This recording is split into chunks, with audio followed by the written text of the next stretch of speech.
शाहीन बाग की वजह से ही दिल्ली में दंगे फसाद हुए। शाहीन बाग के जद्दोजहद के दौरान उनकी पूरी कोशिश थी। सरकार के पास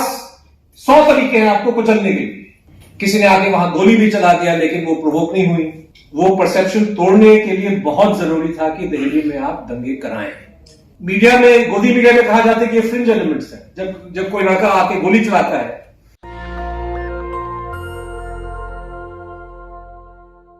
मैं शुरू से कह देता हूं कि किताब मैंने पढ़ी नहीं अभी तक, लेकिन कल जब भाषा जी का मैसेज आया कि इस किताब का विमोचन होने वाला है, मुझे वहां पे आना है, तो मैंने अपना फर्ज समझा। भाषा जी का जो अपना काम है वो तो है ही, एक बहुत ही इनका बड़ा इंपॉर्टेंट कंट्रीब्यूशन है इंडियन जर्नलिज्म में, इंडियन डेमोक्रेसी में। साथ में न्यूज क्लिक जैसा एक वेबसाइट उन चंद मीडिया प्लेटफॉर्म्स में से एक है जो हिंदुस्तान की हकीकत को दर्शाता है, खासतौर पे एक ऐसे वक्त पे जब अधिकांश जो हमारी मीडिया है वो सच्चाई को पेश करना पसंद नहीं करती। सत्ता में जो बैठे लोग हैं उनसे सवाल पूछने में विश्वास नहीं रखते, और तमाम उनकी कोशिशें ये रहती हैं कि सरकार की जो खुद की बातें हैं उन्हीं बातों को अपने तौर तरीके से पेश करना, ये मीडिया अपना फर्ज समझता है। और शाहीन बाग और शाहीन बाग की जो औरतें हैं, शाहीन बाग का जो जद्दोजहद रहा, ये इसका एक बहुत बड़ा विक्टिम भी रहा है इस मीडिया का। और एक ये जो किताब जो लिखी गई है और इसका पब्लिशर्स का जो डिसीजन है इसको पब्लिश करने में, मैं समझता हूं कि ये अपने में आज के मौजूदा हालात में, आज के अहद में ये बहादुरी का काम है। और मैं तहे दिल से उनको शुक्रिया अदा करना चाहता हूं, क्योंकि शाहीन बाग जो लफ्ज है, जो शब्द है, वो जिस तरह से सरकार के बड़े मंत्रियों ने पेश किया, जिस तरह से मीडिया का एक हिस्सा उसको पेश करता है, यूं समझिए कि हिंदुस्तानी डेमोक्रेसी का एक जीता जागता बेहतरीन मिसाल जो दुनिया भर में लोगों ने नोटिस किया कि अगर कहीं एक शांतिपूर्ण तरीके से, एक लोकतांत्रिक तरीके से लोग अपनी आवाज उठाने की कोशिश करें, तो यही एक मिसाल है जो शाहीन बाग की औरतों ने कायम किया। और एक ऐसे शानदार मिसाल को इस तरह से पेश करना कि शाहीन बाग जो है ये एंटी नेशनल है, कम्युनल है, शाहीन बाग की वजह से ही दिल्ली में दंगे फसाद हुए, नैरेटिव तो ये गाड़ने की कोशिश की जा रही है। और क्योंकि शाहीन बाग के जद्दोजहद से जुड़ा हुआ जो इसके मुकाबले में, इसकी मुखालफत में जो हिंदुत्व के अलग अलग जो गुट हैं, संगठन हैं, और जिनका रिश्ता, जिनका नाता सीधे तौर पे बीजेपी तक जाता है, शाहीन बाग के जद्दोजहद के दौरान उनकी पूरी कोशिश थी इस मूवमेंट को वायलेंस में कन्वर्ट करने के लिए या इस मूवमेंट को मिसरिप्रेजेंट करने में। और यही जो उनका एक इरादा था, मंसूबा था, कुछ हद तक अगर सच्चाई, हकीकत हम लोग स्वीकार करें तो कुछ हद तक ये लोग सफल हुए भी। और इन परिस्थितियों में एक ऐसा किताब आना, मैं समझता हूं कि ये बहुत ही जरूरी है, क्योंकि रिकॉर्ड हमारे आंखों के सामने जब रिकॉर्ड को चेंज करने की कोशिश की जा रही है तो डॉक्यूमेंटेशन करना कंटेम्पोरेनियस बहुत ही जरूरी है। इस चीज को मैंने खुद महसूस किया 2002 में। उन दिनों में टाइम्स ऑफ इंडिया में काम करता था, और गुजरात के जो दंगे 2002 फरवरी मार्च में हुए, बल्कि 2-3 महीने तक जो है कत्ल चलते रहे बड़े छोटे पैमाने पे। और उन दिनों के अखबारों में काफी कुछ जो है खबरें आ रही थी, किस तरह से पुलिस ने जो राइटर्स हैं उनकी मदद की, किस तरह से पुलिस ने केस को कमजोर किया, किस तरह से जो पीड़ित लाचार लोग हैं उनको इधर उधर मदद के लिए भटकना पड़ा, किस तरह से नरेंद्र मोदी से लेके और जो बीजेपी के सियासतदान हैं किस तरह से उन्होंने कम्युनल भाषाएं, स्पीचेस वगैरह दी। वो सब अखबारों में थी, लेकिन मुझे बड़ा जरूरी लगा कि इन चीजों को अगर हम किताब की शक्ल में नहीं बांधेंगे तो आने वाली पीढ़ी जो है उस हकीकत को नहीं खोज पाएगा, क्योंकि जो लोग ये हिंसा, जो लोग केपेबल है ऐसे हिंसा रचाने में, और अगर ये लोग, उन दिनों हम कल्पना नहीं कर सकते थे कि यही लोग दिल्ली में आ जाएंगे, लेकिन आ गए, तो फिर इतिहास को रीराइट करने की कोशिश की जाएगी। इसलिए किताब की शक्ल में डॉक्यूमेंटेशन लाना बहुत ही जरूरी है। और जिस तरह से आई एम फुली कॉन्फिडेंट, जैसे हमने कहा मैं किताब नहीं पढ़ चुका हूं, लेकिन जिस तरह से भाषा जी का जर्नलिज्म रहा है, जिस तरह से वो इस इशू को पेश करें, मैं समझता हूं कि एक बहुत ही इंपॉर्टेंट कंट्रीब्यूशन है आज के कंटेम्प्रेरी पॉलिटिक्स और डिबेट्स के लिए और फ्यूचर के लिए भी। मैं अपनी तरफ से सिर्फ 3-4 चीजें रखना चाहूंगा कि मेरी नजर में शाहीन बाग की अहमियत क्या थी। सबसे पहले तो, और इस बात का जिक्र भाषा जी खुद कर चुकी हैं ऑलरेडी, कि संविधान को ओन करना, कि भाई ये हिंदुस्तान का जो आईन है ये कोई किसी और का डॉक्यूमेंट नहीं है, किसी और का दिया हुआ दस्तावेज है, किसी और का जो है किताब नहीं है, हम लोगों का अपना किताब है, यह हम लोगों का अपना दस्तूर है, और इसकी जो प्रियम्बल है यह हमारे लिए बहुत अहमियत रखता है। और किसने इमेजिन किया होगा 70 साल के मुख्तलिफ अलग अलग जितने हिंदुस्तान के हर कोने में संघर्ष लोगों ने लड़े हैं अलग अलग मुद्दों को लेके, शायद ही कभी किसी ने संविधान को वो जगह दी। और मुझे लगता है कि शाहीन बाग की खूबी ये थी और शाहीन बाग की ताकत ये थी, और शाहीन बाग से इसीलिए हमारे हुक्मरान इस कदर डर गए कि संविधान का जो एक इमेज है, एक सिंबल है, जो आमतौर पर हुक्मरान उसको छीन लेते हैं और फिर उन सिंबल्स को लोगों के खिलाफ यूज करते हैं, झंडे को, संविधान को। जिस तरह से शाहीन बाग के शहरियों ने उसको अपनाया और बोले कि हम ही इस चीज को महफूज रखेंगे, मतलब वो कुव्वत हम ही में है, आप में नहीं है, आप इसको नीचे गिराने में लगे हुए। तो संविधान को वो जगह देना, इसका मतलब ये नहीं कि संविधान या भारत का जो कॉन्स्टिट्यूशन है वो एक हर तरह से परफेक्ट डॉक्यूमेंट है, उसमें बहुत सारी कमियां हैं, उसकी इंप्लीमेंटेशन में बहुत सारी कमियां हैं, लेकिन जिन शब्दों के साथ कॉन्स्टिट्यूशन की शुरुआत होती है उस चीज को पहले रिकॉग्नाइज करना, इक्वालिटी, फ्रेटर्निटी, सेक्युलरिज्म, ये तमाम जो चीजें हैं, मुझे लगता है कि ये बहुत ही एक बेहतरीन एक कदम था और एक सिग्निफिकेंस जिसके बाद मुझे लगता है कि तमाम जो हमारे जो लोगों जो पीपल्स मूवमेंट्स हैं उन्होंने इस चीज को रिकॉग्नाइज किया है, और हर जगह अब जहां पे लोग अपने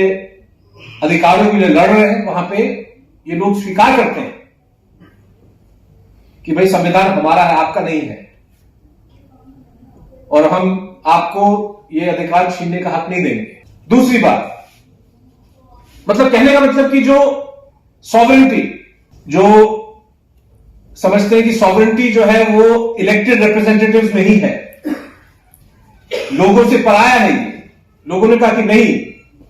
इस देश के हम मालिक हैं, हम लोग सॉवरेन हैं। और इसका मतलब ये भी है, और ये दूसरा पॉइंट है मेरा, कि पॉलिटिकल इनिशिएटिव लोगों ने अपने हाथ में लेके एक तरह से पॉलिटिकल पार्टी को भी संदेश दिया कि अगुवाई जो है,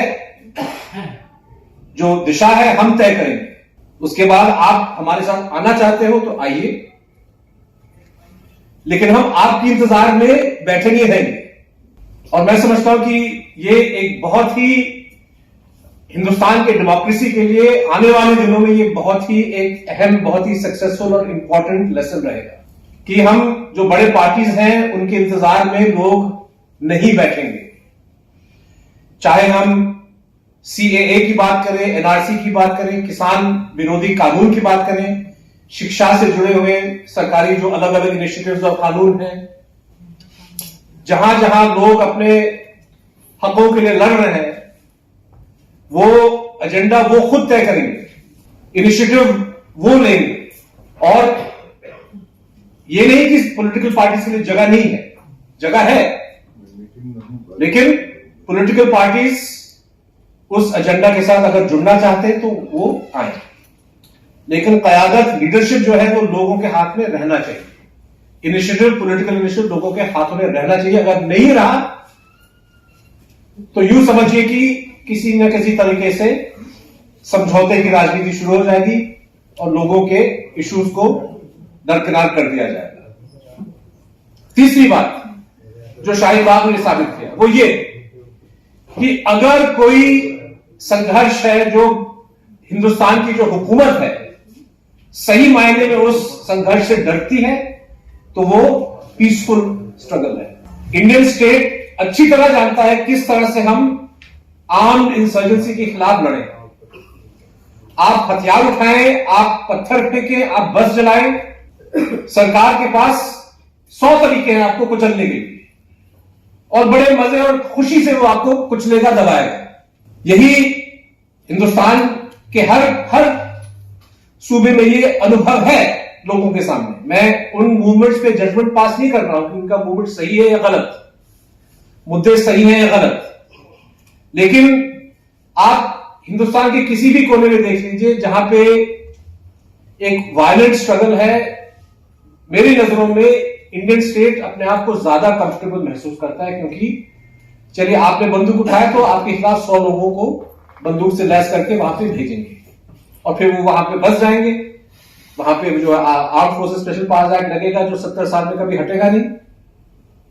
चाहे वहां पे एक गोली भी चले या ना चले, लेकिन वहां पे मिलिट्री राज एक तरह से होगा। लेकिन जब लोग पीसफुली अपना संघर्ष आगे बढ़ाने की कोशिश करते हैं, जब वो सफल रहते हैं, जब वो डटे रहते हैं तमाम प्रोवोकेशंस के बाद, तो सरकार को समझ नहीं आता कि हम क्या करें। इसीलिए अगर आप देखें, हाल ही में आपने पढ़ा होगा कि जम्मू कश्मीर में एक पॉलिटिकल पार्टी ने अपना यूथ कन्वेंशन करना चाहा, उसके लिए जो है इजाजत नहीं दी गई। क्यों नहीं भाई? आपने 370 हटाया टेररिज्म के खिलाफ लड़ने के लिए। टेररिज्म तो खैर बढ़ा है वहां पे, लेकिन वो अलग बात है। लेकिन अगर आप टेररिज्म के खिलाफ हैं और उसके खिलाफ लड़ना चाहते हैं तो कम से कम नॉर्मल पीसफुल पॉलिटिकल एक्टिविटी के लिए तो जगह दीजिएगा। उसके लिए अगर आप जगह नहीं देंगे तो क्या होगा, क्या रहेगा फिर लोगों के सामने? कहीं ना कहीं मुझे लगता है कि पीसफुल पॉलिटिकल एक्टिविटी को और मुश्किल बनाने की वजह यह है कि सरकार भी चाहती है कि आप लोग सियासी रास्ता इख्तियार न करें और हिंसात्मक रोड पे चल जाए, ताकि आपको दबाने में वो उनको ज्यादा आसानी होगी। और शाहीन बाग जो है, हफ्तों पे हफ्ते जो है वो औरतें लगी हुई हैं।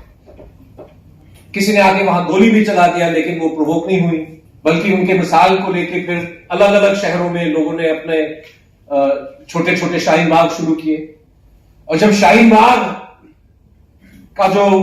एग्जाम्पल फैलने लगा और उनको लगा कि भाई दिल्ली के अलग अलग इलाकों में भी ये ऐसा मूवमेंट हो सकता है, तो फिर उनको लगा कि नहीं,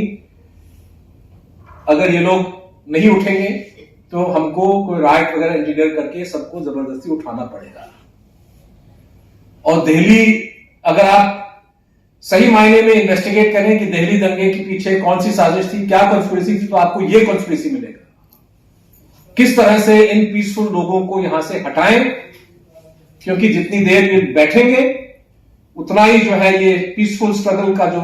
मिसाल है ये और मजबूत होता जाएगा। और हिंदुस्तान के हर कोने में नॉट ओनली सीए को लेकर, लेकिन हर इशू को लेकर, हर जो लोगों के अधिकार से जुड़ा हुआ जो इशू है, लोग इससे प्रेरित होंगे, लोग इससे सीखेंगे कि भाई अगर हम अपना सिट इन प्रोटेस्ट करेंगे तो फिर सरकार कुछ नहीं कर पाएगी। और वो परसेप्शन तोड़ने के लिए बहुत जरूरी था कि दिल्ली में आप दंगे कराएं। पुलिस की अपनी थियरी जो है वो तो उस पर इट्स लाफेबल थियरी, मतलब उनका कहना है कि भाई शाहीन बाग वालों ने खुद किया ताकि इंटरनेशनल मीडिया की नजर शाहीन बाग के प्रोटेस्ट पे, इंटरनेशनल मीडिया की नजर तो पहले से ही थी, तो ये मैं समझता हूं कि जो पीसफुल प्रोटेस्ट है, तीसरा जो एक बहुत बड़ा लेसन, इसको हम इंटरनलाइज करें, ये बहुत ही जो है फायदेमंद एक लेसन है पीपल्स मूवमेंट्स के साथ। इससे जुड़ा हुआ चौथा, जिस तरह से मुस्लिम विमेन को ने अपनी लीडरशिप दिखाई, ये वही औरतें हैं जिनको बचाने के लिए पूरा जो है सियासी एक स्मोक स्क्रीन मोदी साहब ने खड़ा किया 2014 के बाद, अलग अलग इश्यूज को लेके कि भाई हम मुसलमान औरतों के पक्ष में बात करेंगे, उनके हक, उनके फेवर में है। लेकिन जब वो अपने इश्यूज को लेके सड़क पे उतर आती हैं तो फिर आपको नजर आता है इस्लाम, आपको नजर आता है दहशतगर्दी, आपको नजर आता है एंटी इंडिया, आपको नजर आता है दंगे फसाद। और उस पॉलिटिक्स को रिजेक्ट करते हुए जिस तरह से समाज को बांटने की कोशिश हर वक्त पे किया जाता है बीजेपी से, उनके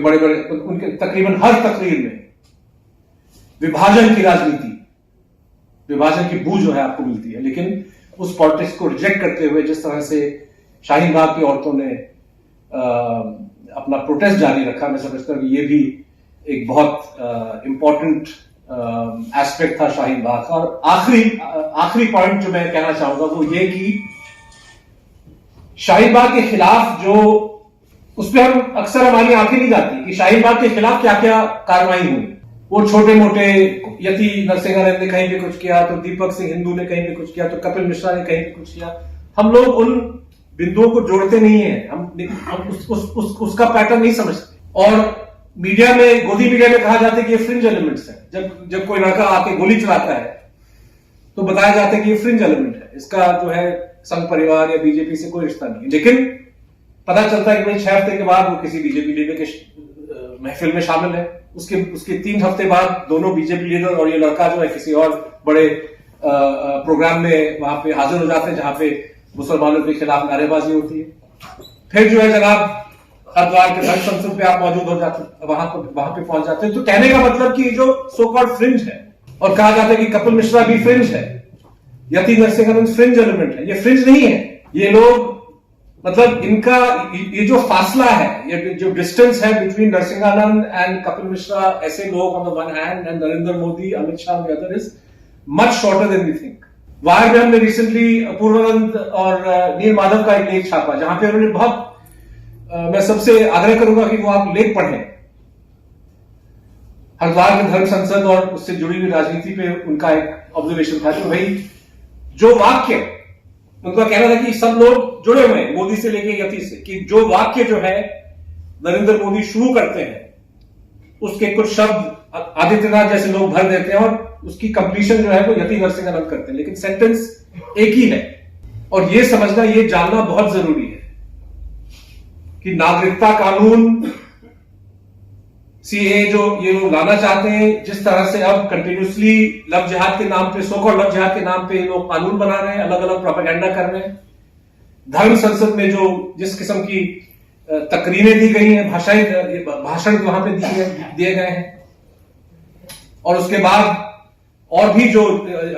जिस तरह से सिखों और मुसलमानों को लड़ाने की कोशिश की जा रही है, सारा जो है उस पॉलिटिक्स का एक हिस्सा है। और हमको इस भ्रम में नहीं रहना चाहिए कि एक फ्रिंज अलग है और ये बड़े बड़े नेता अलग है, और हमको इन बड़े नेताओं से कोई ज्यादा हमको उम्मीद होनी चाहिए कि भाई वो इस चीज को कंडेम करेंगे, नहीं करेंगे। ये सब उनका अपना पॉलिटिक्स है, और उस पॉलिटिक्स के खिलाफ जिस तरह जिस शानदार तरीके से शाहीन बाग की औरतों ने अपनी आवाज उठाई, और अब जो किताब के शक्ल में जो भाषा जी और राजकमल ने इसको हमारे सामने पेश किया, मैं समझता हूं कि ये दूर दराज तक ये मैसेज पहुंचाना बहुत बहुत जरूरी है। क्योंकि रिकॉर्ड को, जैसे हमने कहा कि जीते जी हमारे आंखों के सामने रिकॉर्ड को डिस्टॉर्ट करने की कोशिश की जा रही है। और ऐसी किताब जो है एक करेक्टिव के तौर पे, एक एजुकेशनल टूल के तौर पे ज्यादा से ज्यादा लोग पढ़ें, कॉलेज स्कूल में इस चीज को भेजा जाए, लाइब्रेरीज में भेजा जाए, इस पे डिस्कशंस हो अलग अलग महफिलों में, हाउसिंग सोसाइटीज में, तो ये और दूर तक ये जो है ये मैसेज जाएगा, क्योंकि हिंदुस्तान की डेमोक्रेसी को बचाने के लिए बहुत बहुत ये जरूरी है। Thank you. नेशनल दस्तक की आपसे गुजारिश है कि अगर इसको बचाना चाहते हैं तो नेशनल दस्तक को सब्सक्राइब करने के लिए रेड कलर के सब्सक्राइब बटन को दबाएं, फिर बेल आइकन की घंटी दबाएं, नेशनल दस्तक को बचाने के लिए बहुत जरूरी है कि हर खबर को शेयर करें, लाइक करें, कमेंट जरूर करें।